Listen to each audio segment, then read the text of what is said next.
livro de hoje é o livro de Êxodo.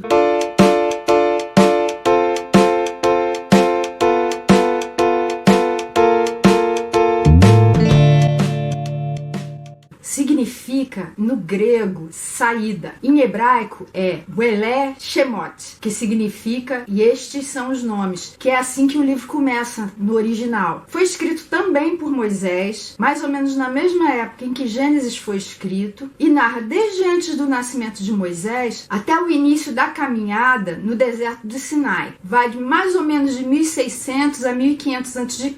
O tema do livro é a libertação pelo sangue. Mostra um povo que estava no lugar errado, na hora errada, fora dos propósitos de Deus para ele, sofrendo as consequências através do primeiro cativeiro, lá no Egito, mas que foi libertado pelo Deus amoroso que cumpre as suas promessas. Lembra que ele tinha prometido para Abraão, para Isaac e para Jacó que eles iam ter uma descendência numerosa e a essa descendência ia ser dada aquela terra onde eles estavam? Por isso o livro mostra Deus libertando o povo do Egito e levando todo aquele pessoal de volta para Canaã. O verso-chave para a gente entender a essência do livro está no capítulo 3, versículo 10, que fala assim: Vá, pois, agora, eu o envio ao faraó para tirar do Egito o meu povo, os israelitas. Como é que esse livro pode ser dividido? Ele pode ser dividido em 3 partes principais. A primeira vai do capítulo 1 até o 12 e vem contando a história do cativeiro e da redenção do povo, da libertação do povo. A segunda parte vai do capítulo 13 até o 18 e vai contando a partida do Egito até o deserto do Sinai. E a terceira parte vai do capítulo 19 até o final do livro, no capítulo 40, e vem a legislação, os 10 mandamentos, a lei civil que Deus deu, o tabernáculo. E Jesus pode ser visto nesse livro? Pode sim. Eu destaquei 4 formas em que ele pode ser visto aí. A primeira forma é como o Cordeiro da Páscoa. Tá lá no capítulo 12. Lá no iniciozinho fala assim: no 10º dia deste mês, todo homem deverá separar um cordeiro ou um cabrito para sua família, um para cada casa. O animal escolhido será macho de 1 ano, sem defeito. Guardem-no até o 14º dia do mês, quando toda a comunidade de Israel irá sacrificá-lo ao pôr do sol. Passem então um pouco do sangue nas laterais e nas vigas superiores das portas das casas, nas quais vocês comerão o animal. Não deixem sobrar nada até pela manhã. Caso isso aconteça, queimem o que restar. Naquela mesma noite passarei pelo Egito e matarei todos os primogênitos. Quando eu vir o sangue, passarei adiante. A praga de destruição não os atingirá quando eu ferir o Egito. E lá em João, no capítulo 1, verso 29, quando João Batista vê Jesus passando, ele fala assim para os seus discípulos: Vejam, é o Cordeiro de Deus que tira o pecado do mundo. Jesus é o Cordeiro não só por tirar o pecado do mundo, mas porque ele era sem defeito, porque todo o povo de Israel sacrificou Jesus. Lembra quando Pilatos perguntou o que ele devia fazer de Jesus e eles pediram que soltassem Barrabás e crucificassem a Cristo? Ele também é o Cordeiro porque Deus ordenou que não devia sobrar nada pela manhã. Isso é uma alusão à ressurreição de Cristo. Quando os discípulos foram lá para o túmulo para procurar o que tinha acontecido com o corpo, não tinha sobrado nada, porque a ressurreição transformou completamente aquele corpo num novo corpo, numa nova geração. Por isso Jesus é o primogênito de muitos irmãos, que também na sua própria ressurreição, quando forem levantados dentre os mortos por ele e pelo seu poder, também vão ter um corpo semelhante ao dele. A segunda figura de Jesus está no tabernáculo. Quando você olha no capítulo 25, fala assim: farão um santuário para mim e eu habitarei no meio deles. Em João 2, 19 a 21, Jesus falou assim: destruam este templo e eu o levantarei em 3 dias. Os judeus responderam: esse templo levou 46 anos para ser edificado e o Senhor vai levantá-lo em 3 dias? Mas o templo do qual ele falava era o seu corpo. O plano de Deus nunca foi um tempo parado, estático. O plano dele foi sempre estar ali no meio do povo, como Jesus estava enquanto esteve aqui com a gente. O tabernáculo era o plano original, um templo móvel que podia ser montado, desmontado, levado para lá e para cá, conforme o povo se movimentava. Esse é o plano dele para nós também hoje em dia, que ele vá com a gente dentro de casa, fora de casa, na escola, no trabalho, no supermercado, em todos os lugares. Ele é o tabernáculo tabernáculo de Deus. Nós também somos tabernáculos de Deus, porque o Espírito Santo mora no nosso coração. Um terceiro modo de ver Jesus no livro é no maná, o pão que desceu do céu. Lá em Êxodo, capítulo 16, fala assim: eu lhes farei chover pão do céu. O povo sairá e recolherá diariamente a porção para aquele dia. Em João 6, Jesus disse: o pão de Deus é aquele que desceu do céu e dá vida ao mundo. Eu sou o pão da vida. Aquele que vem a mim nunca terá fome. Aquele que crê em mim nunca terá sede. Jesus quer que a gente se alimente dele diariamente, uma porção diária, da mesma forma que era ali no deserto, quando o povo saía todos os dias para colher o maná e se alimentar dele. E uma quarta forma é pela rocha que derramou a água. Lá no capítulo 17, 6, fala assim: eu estarei à sua espera no alto da rocha do Monte Horebe. Bata na rocha e dela sairá água para o povo beber. Em 1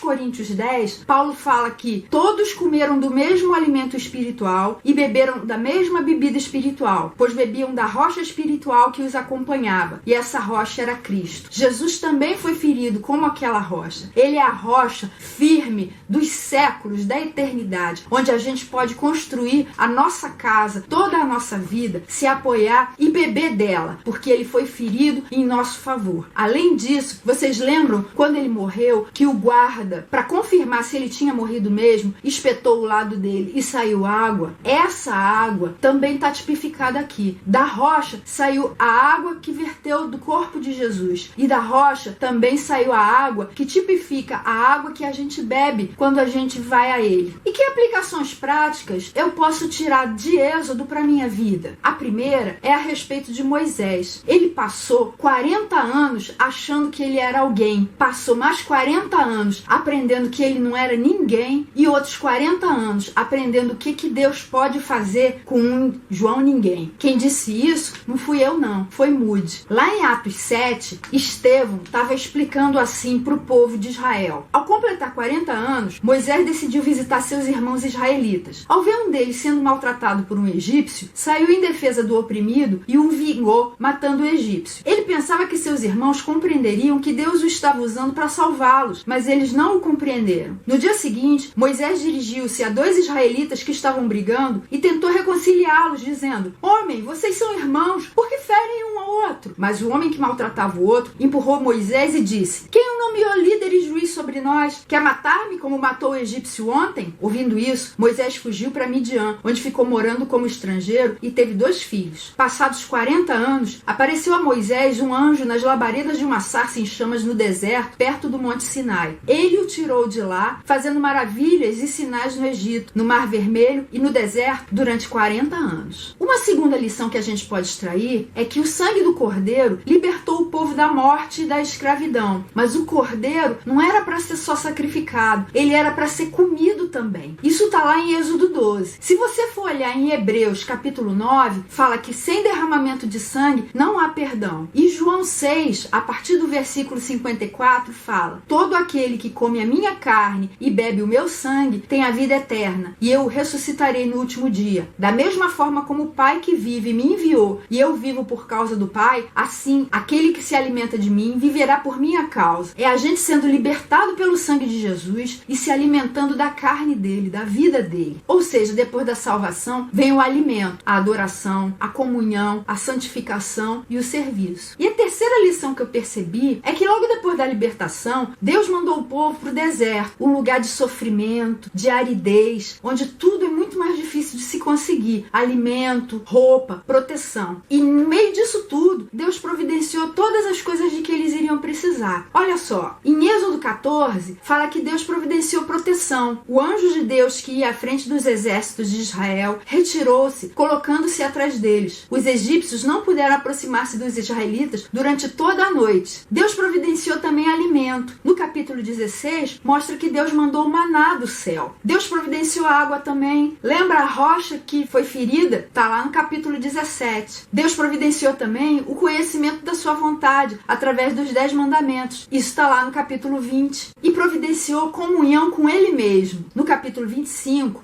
Deus manda que eles construam a Arca da Aliança. Mesmo que o tabernáculo tivesse desmontado, a arca iria sempre com o povo. Ela era o símbolo máximo da presença de Deus junto com eles. Lembra que Jesus falou: eu nunca vou deixar vocês, eu vou estar com vocês todos os dias, até o fim dos séculos. E por que o povo precisava disso? E por que nós também precisamos disso? Porque da mesma forma que eles, nós somos por natureza desobedientes. E nós precisamos passar por algumas experiências que transformem a gente de um povo desobediente em um povo santo e obediente, ainda que seja pelo sofrimento. Em resumo, mesmo que você ache que você não é ninguém, nas mãos de Deus, muitas coisas maravilhosas podem ser feitas através da sua vida. E se você acha que você é alguém, ainda tem um longo caminho para percorrer, para perceber que não é ninguém não. E aí sim, você vai estar pronto para ser usado por Deus. Depois de ser salvo por Jesus, você precisa se alimentar dele, do pão que é a carne dele, da água que é a vida dele. E não estranhe se você estiver passando por situações que pareçam um deserto na sua vida. Saiba que Deus está transformando você, está fazendo com que o seu coração se torne semelhante ao dele, se torne pronto a receber todas as maravilhas que ele tem para fazer na sua vida. Esse foi o livro de Êxodo. No próximo vídeo, a gente vai ver o livro de Levítico. Não perca!